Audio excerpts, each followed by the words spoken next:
তোমার স্বপ্ন যদি খুলনা বিশ্ববিদ্যালয় হয়ে থাকে এবং তুমি যদি প্রস্তুতি গ্রহণ করে থাকো এ ইউনিট এবং বি ইউনিট, আজকে আমি তোমাদের সাথে এ ইউনিট এবং বি ইউনিটের জন্য ফিজিক্সে তুমি কিভাবে টপ মার্ক তুলবা।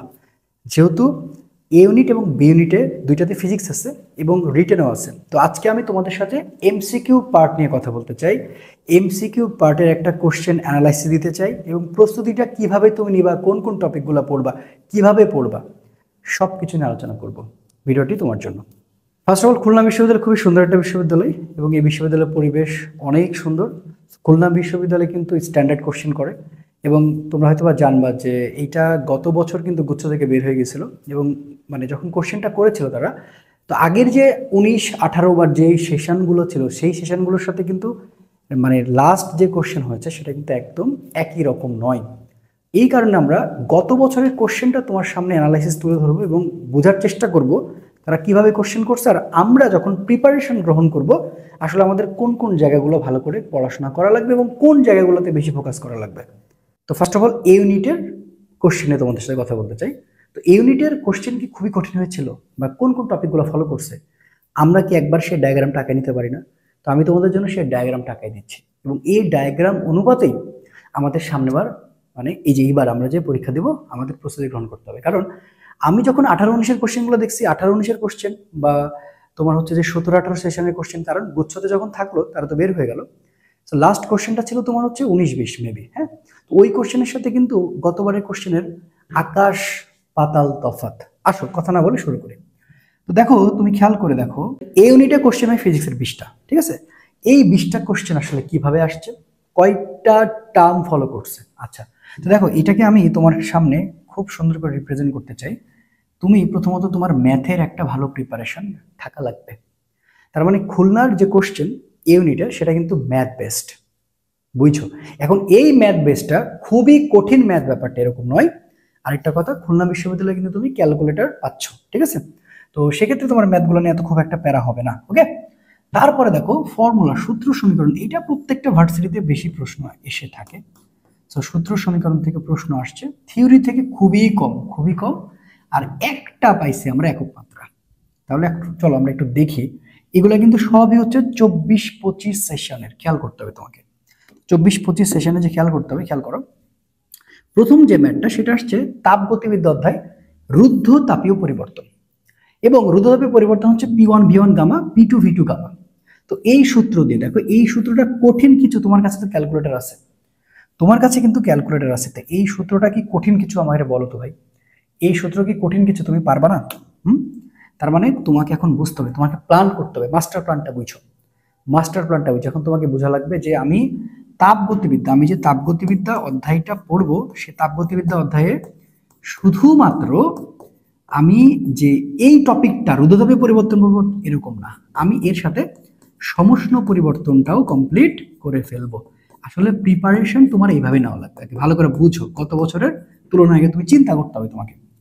এরপর আসো কারেন্ট বিভরদক গুণাঙ্ক, সেমিকন্ডাক্টর ইলেকট্রনিক্স থেকে আসছে। দেখো আলফা মানে হচ্ছে তোমার আইসি বাই হচ্ছে আই, এবং সেখানে সুন্দর করে সূত্রটা দিয়ে রাখছে। এই সূত্রটা তুমি দেখোনি, এরকম সূত্র না। তাহলে আমরা দেখলাম যে তাপগতিবিদ্যা, দেখো সেকেন্ড পার্ট, এটাও সেকেন্ড পার্ট থেকে আসছে, সেমিকন্ডাক্টর সেটাও কিন্তু সেকেন্ড পার্ট থেকে আসছে, বুঝছো। এরপরে দেখো স্কেলের ম্যাথ, স্কেলের ম্যাথ হচ্ছে গিয়ে তোমার তাপগতিবিদ্যা। তো স্কেলের ম্যাথ হচ্ছে আমরা সবাই জানি যে C/5 F-32, ঠিক আছে। বা এখানে দ্বি স্থির নীতি, এক স্থির নীতি, তুমি যেটাই বলো না কেন সেটাই তুমি চিন্তা করতে পারো। সো স্কেলের ম্যাথ, তাহলে দেখো তাপগতিবিদ্যা থেকে দুইটা কোশ্চেন আসছে, মানে সেকেন্ড পার্ট, এখন পর্যন্ত যে কটা ম্যাথ সব সেকেন্ড পার্ট। অর্ধায়ু সরাসরি ম্যাথ আসছে। সো গড়ায়ু আর অর্ধায়ুর যে সম্পর্কটা আছে সেই সূত্র দিয়ে আসছে, আমি পাশে দিয়ে দিচ্ছি যেন তোমাদের বুঝতে সুবিধা হয়। সো T/2 মানে হচ্ছে তোমার টাউ। তো এইটা দেখো, এটাও সেকেন্ড পার্ট, তার মানে পরমাণু মডেল। তাহলে দেখো পরমাণু মডেল, সো পরমাণু মডেল খালি খেয়াল করো যে কই কই থেকে কোশ্চেন আসছে, পরমাণু মডেল ম্যাথ আসছে কিন্তু। প্রাবল্য নির্ণয়, স্থির তড়িৎ, প্রাবল্য নির্ণয় সেটা কোথা থেকে আসছে, স্থির তড়িৎ থেকে আসছে। এবং কোন সূত্র দিয়ে আসছে দেখো, আমি সেটা তোমার সুবিধার্থে দিয়ে দিচ্ছি। ই মানে 1/4 পাই এপসিলন নট কিউ/r², বুঝছো। সেকেন্ড দোলক পর্যায়কাল, এই একটা সেকেন্ড দোলকের পর্যায়কাল এই সূত্র, মানে T = 2/√L/g, সেখান থেকে আমরা কনভার্ট করে L মানে GT² / 4π²। তাহলে ফার্স্ট পার্ট থেকে কয়টা আসলো? একটা। সেকেন্ড পার্ট থেকে একটা, দুইটা, তিনটা, চারটা। ফার্স্ট পার্ট থেকে একটা আসছে। ক্ষমতা নির্ণয়, দেখো এটাও ফার্স্ট পার্ট। ক্ষমতা নির্ণয় সরাসরি পি মানে এমজিএসটি। এই সূত্র তো তুমি জীবনে দেখোইনি, তাই না? জীবনে তুমি দেখোনি এই সূত্র, জীবনে দেখোনি এই সূত্র, তুমি জানো না, রাইট? ভয় পাওয়ার কোনো কারণ নাই, দেখো সরাসরি আসছে। চাপের সূত্র আদর্শ গ্যাস থেকে আসছে। সো P1/T1 মানে পি প্রপোর্শনালিটি। সো দেখো তিনটা question first part. Summation F মানে এম এ, সামেশন এফ মানে এম এ থেকে আসছে। সো এটা তোমাকে ভালো করে জানা লাগবে। এবং ইয়ং এর গুণাঙ্ক থেকে আসছে, গ্যাসের গতিশক্তি থেকে আসছে। আলটিমেটলি ফার্স্ট পার্ট থেকে বেশি আসছে। খেয়াল করো, তাহলে ফার্স্ট পার্ট হচ্ছে একটা, দুইটা, তিনটা, চারটা, পাঁচটা, ছয়টা। আর সেকেন্ড পার্ট একটা, দুইটা, তিনটা, চারটা, পাঁচটা। মোট 11টা ম্যাথ আসছে। এই 11টা ম্যাথের মধ্যে তুমি এই সূত্রগুলো জানো না এমন কোনো আমাকে দেখাইতে পারবে না। এই যে ইয়ং এর গুণাঙ্ক এফ বাই, এটা পীড়ন, তার সাথে ওয়াই আছে, ভালো করে বুঝো। এখানে একটু ভুল হয়েছে, এফ বাই এখানে সমান হইতো।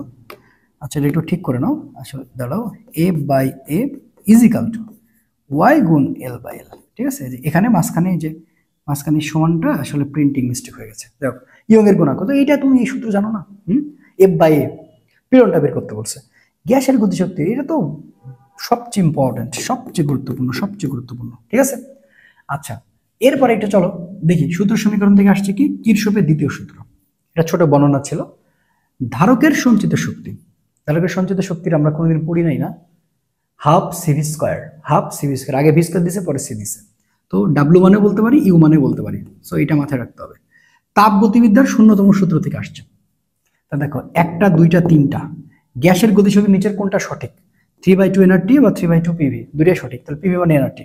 এবার পয়েন্টিং ভেক্টর আসছে, পয়েন্টিং ভেক্টর আসছে, পয়েন্টিং ভেক্টর আসছে, নিচের কোনটা সঠিক? লাস্টে ভেক্টর থেকে সি মানে এ ক্রস বি এবং ডি মানে বি ক্রস এ হলে কি হয়? এই কোশ্চেনগুলো তো তোমরা জীবনে দেখো নাই, তাই না? দেখো একটা, দুইটা, তিনটা, চারটা, পাঁচটা, ছয়টা, ছয়টা আসছে সূত্র, ছয়টা সূত্র সমীকরণ আসছে, 11টা ম্যাথ আসছে। এবার চলো দেখি থিওরি। ডাইপোল ডাইপোল আকর্ষণ কার মধ্যে বিদ্যমান থাকে? একদম থিওরি কোশ্চেন। এবং লজিক গেট, ঠিক আছে, লজিক গেট। সো গেট থেকে সেমিকন্ডাক্টর ইলেকট্রনিক্স গেট, আমি সেটা থিওরির মধ্যে ধরছি। আর একক মাত্রা হচ্ছে কাজের মাত্রা। সো এটা তো সবাই জানো, ml স্কয়ার টি ইনভার্স 2।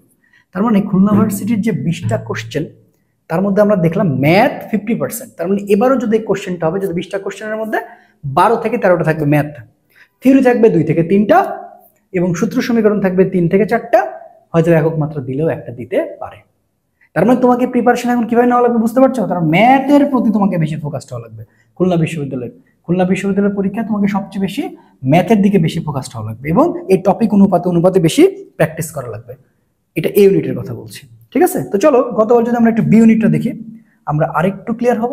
তো বি ইউনিটে কোশ্চেন আমরা জানি যে 12টা, আর সেখানে কিন্তু লিখিত আছে। তো আজকে আমি লিখিত নিয়ে কথা বলছি না, আজকে আমি তোমাদের সাথে কি নিয়ে কথা বলছি? আজকে আমি তোমাদের সাথে কিন্তু এমসিকিউ নিয়ে কথা বলছি। তো দেখো এই যে 12টা কোশ্চেন একেবারে 3টাতে ভাগ করে দিচ্ছে ওরা, মানে 3টাতে ভাগ করছে, ভালো করে বুঝো এটা একটু। আর মনে রাখবা এইখানে কিছু থিওরি বেসড কোশ্চেন হবে, 12টা কোশ্চেনের মধ্যে থিওরি বেসড কিছু কোশ্চেন হবে। ম্যাথ আসছে 4টা, ম্যাথ আসছে 4টা, ঠিক আছে, সংখ্যাগত মান আসছে 4টা, আর থিওরি আসছে 4টা। দেখো একদম 12টা কোশ্চেন কি সুন্দর করে ভাগ হয়েছে। চল দেখি কি কঠিন আসছে। তো পশ্চাৎ বেগের সূত্র, পশ্চাৎ বেগের ম্যাথ আসছে, সরাসরি এমভি মানে এমভি, এখান থেকে বের করা লাগবে। চলমান ভর, আধুনিক পদার্থবিজ্ঞানের সূচনার m = m0 1 - v² / c²। খালি ক্যালকুলেটর চাপলে অঙ্ক চলে আসবে आंसर। রোধ নির্ণয়, রোধ নির্ণয় দেখো r মানে v² / p, মানে আমরা এটা বুঝতে পারছো কোন সূত্রটা পড়ছে?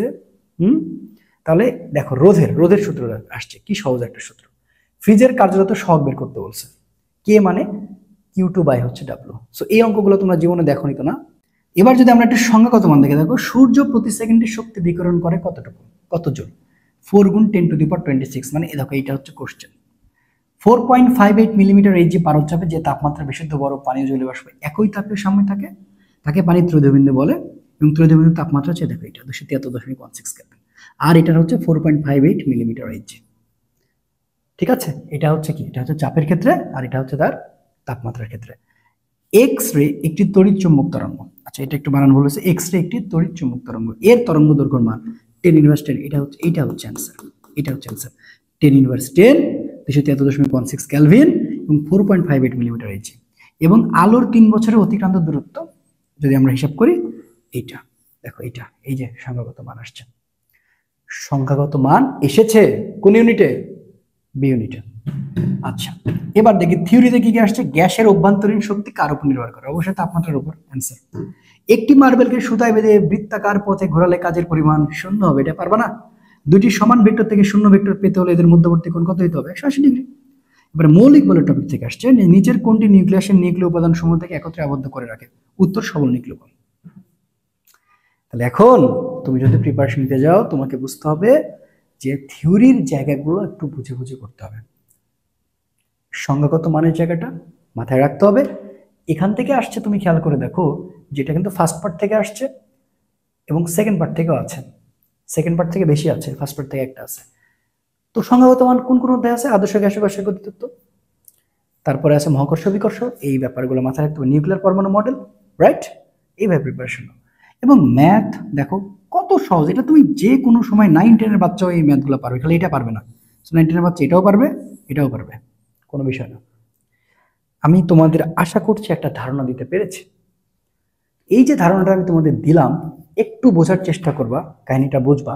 যে দেখো, আমি যদি এখন তোমাকে 18-19-এর কোশ্চেনটা অ্যানালাইসিস করে দিই, কোনো লাভ নাই। তো আমরা যে কয়টা টাইপ পড়া লাগবে তার সাথে আরো কিছু যুক্ত করতে হবে, সেগুলো আস্তে আস্তে আমি তোমাদের সামনে উপস্থাপন করব।